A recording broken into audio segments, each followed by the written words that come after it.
এই জন্য আমার প্রাণের ভাইরা আরেক সাহাবী এসে বলেন, ইয়া রাসূলুল্লাহ, খেদমত করব কার?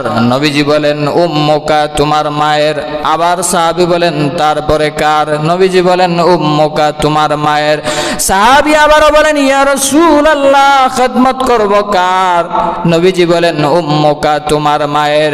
তারপরে তিনবার বলার পরে নবীজি বলেন, সাহাবী বলেন, কার খেদমত করব? নবীজি বলেন, আবুকা, তোমার বাবার। তিনবার মায়ের কথা বললেন কেন?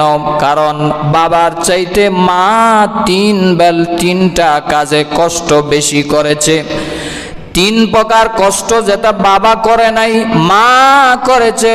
এই জন্য আল্লাহর নবীজি মায়ের নাম তিনবার বললেন।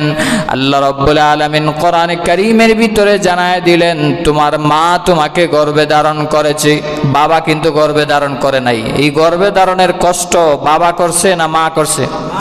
আরো বলেন কে? মা গর্ভে ধারণ করেছে, পাশাপাশি তোমাকে ডেলিভারি করার সময় এক বালতির থেকে আরো বেশি রক্ত তোমার মায়ের শরীর থেকে জড়াইছে। এটাও বাবা এই কষ্ট স্বীকার করে নাই।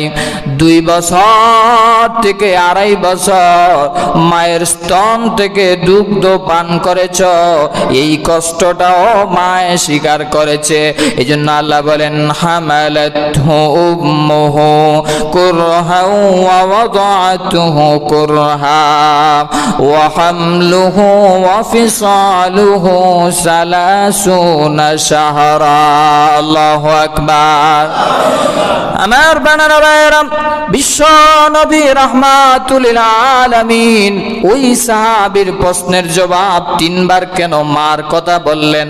আল্লাহ এই আয়াতের ভিতরেও আল্লাহ 3টা কষ্টের বিষয় মায়ের তুলে ধরলেন।